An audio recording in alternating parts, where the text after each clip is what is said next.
নিজের জীবন বাজি রেখে এত প্রতিবাদ করলাম এই দৃশ্যগুলো দেখার জন্য, চোরের দলকে সম্মান দিয়ে বিজেপির দলে যুক্ত করে নেওয়ার জন্য। ভাবতেই পারিনি যে এই পরিবর্তনটা দেখার জন্য আমরা এত প্রতিবাদ করলাম। এত মানুষের হুমকি, মার্ডার করার যে হুমকিগুলো মানুষ দিচ্ছিল, সব কিছু ফেলে দিয়ে নিজের জীবনকে বাজি রেখে এত প্রতিবাদ করলাম আজকে এই দৃশ্যগুলো দেখার জন্য, সেটা ভাবতেই পারিনি। আমরা কি পরিবর্তন দেখতে চেয়েছিলাম আর কি পরিবর্তন আজকে দেখতে হচ্ছে। এটাই পরিবর্তন ছিল যে চোরের দলকে সম্মান দিয়ে বিজেপির দলে যুক্ত করে নেওয়া।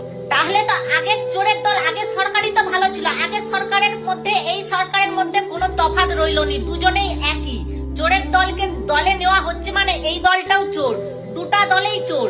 মানে তাহলে আগের দলটাই ভালো ছিল, তাহলে পরিবর্তন করার কোনো মানেই ছিল না।